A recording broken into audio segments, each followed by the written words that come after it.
A man who admitted he murdered a transgender woman after learning she was transgender will spend 37 years behind bars.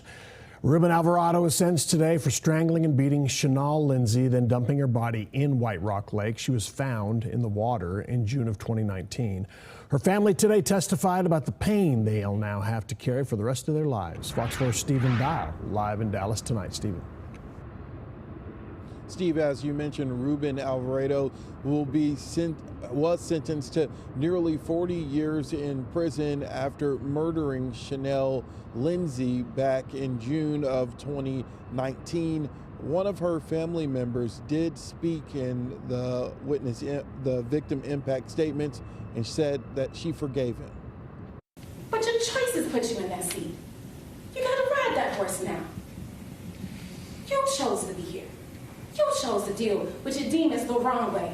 More than 2 years after 26-year-old Chanel Lindsay's body was pulled out of White Rock Lake, the man who admitted to killing her was sentenced to 37 years in prison. Earlier this week, Ruben Alvarado testified about what happened that night in June of 2019. He says he thought Lindsay was a cisgender woman. He intended to have sex with her at White Rock Lake, but when he realized she was transgender, he says he panicked, that they fought, and he called her the aggressor. Court documents say Alvarado used his belt to strangle Lindsay and dumped her body in the lake. Think about how close you have to be to someone. On Wednesday, the jury came to a unanimous verdict. Alvarado faced a maximum life sentence in prison.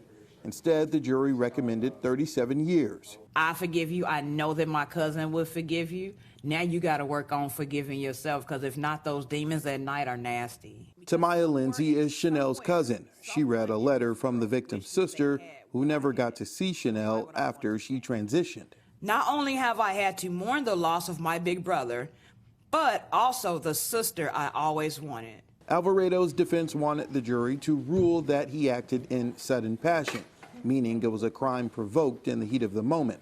The jury didn't buy it. The pain and hurt that my family has to carry will never diminish. Hate crimes will not be tolerated. Now, Chanel Lindsay's murder happened within weeks of another transgender woman being murdered. Now, these prompted responses from leaders in our community saying that trans women, especially black trans women, are marginalized, saying some resort to